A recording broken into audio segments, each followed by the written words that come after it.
In business news, Chase Bank of Kenya is the nation's third financial institution to be placed in receivership as it experiences liquidity difficulties following viral social media posts.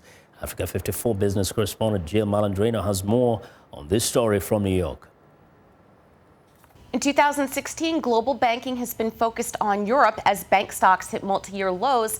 Meanwhile, U.S. bank balance sheets are as strong as they have been since the financial crisis. However, one lingering concern in the banking sector is exposure to commodities, particularly oil and gas, which brings us to Africa, one of the most oil-dependent regions in the world. Recall, Barclays announced recently it plans to exit from the region. Besides Barclays selling off a majority of its stake, sub-Saharan Africa is due for a downturn in the face of slower growth, weakening assets, and tighter liquidity and capitalization. On Thursday, Chase Bank Kenya was put in receivership under the Kenya Deposit Insurance Corporation after it failed to meet financial obligations, becoming the third lender in the country to be placed under central bank control. It is the latest move by Kenya's new governor of the Central Bank of Kenya to clean up the sector in East Africa's largest economy.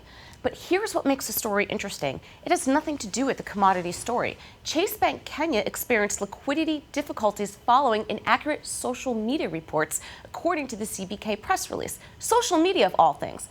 A message which went viral on WhatsApp, Facebook, and Twitter warned Kenyans of an imminent collapse of Chase Bank Limited, and that has partly proved itself true, even though the bank dismissed this as rumors.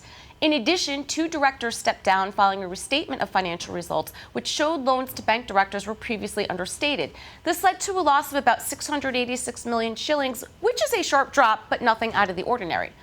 According to local unconfirmed reports, the social media blitz led to massive withdrawals to the tune of 21 billion shillings. Clearly, Chase Bank Kenya failed to comply with the Central Bank of Kenya rules regarding loans to directors. But was there any cause for that type of mayhem? Now, I understand how social media, Twitter in particular, can move markets. We see pops and drops in stocks all the time based on what users post on Twitter and StockTwits. In fact, traders write sophisticated algorithmic programs based on social media trends. These programs are designed to do what's called scraping of ticker symbols and keywords for traders to act on. But for social media to impact the liquidity of a bank is simply astounding.